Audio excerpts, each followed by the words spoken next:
ലോകം അതിവേഗം മാറിക്കൊണ്ടിരിക്കുന്നു.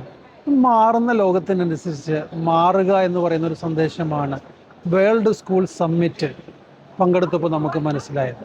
ശരിക്കും എല്ലാവരും മാറ്റം ആഗ്രഹിക്കുന്നുണ്ട്, പക്ഷേ സിസ്റ്റം മാറുന്നില്ല, അധ്യാപകർ മാറുന്നില്ല, നമ്മളുടെ പബ്ലിഷിംഗ് കമ്പനികൾ മാറുന്നില്ല.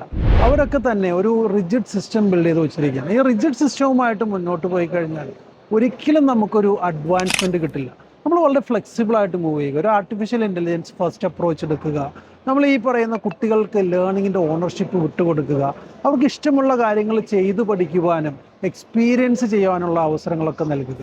ഇതൊക്കെ പറയുമ്പോൾ പലപ്പോഴും സ്കൂളുകൾ പറയുന്നത്, ഞങ്ങൾ ഇതൊക്കെ ചെയ്തു കൊടുക്കുന്നുണ്ടല്ലോ, ഞങ്ങളുടേത് എക്സ്പീരിയൻഷ്യൽ ലേണിംഗ് ആണ്, ഞങ്ങളുടേത് ആർട്ടിഫിഷ്യൽ ഇൻ്റലിജൻസ് ഉപയോഗിച്ച് പഠിപ്പിക്കുന്ന സിസ്റ്റമാണ്, ഞങ്ങൾ ടെക്നോളജി നല്ല രീതിയിൽ പഠിപ്പിക്കുന്നുണ്ടെന്നൊക്കെ പറയും. പക്ഷേ നമ്മൾ മനസ്സിലാക്കേണ്ടത് കാര്യം, ഇതെല്ലാം ജസ്റ്റ് ഒരു വെള്ളപൂശൽ മാത്രമാണ്. ഒരിക്കലും യഥാർത്ഥത്തിൽ കൃത്യമായ രീതിയിൽ ഇതിൻ്റെ ഒന്നും ഇംപ്ലിമെൻറ്റേഷൻ നടക്കുന്നില്ല.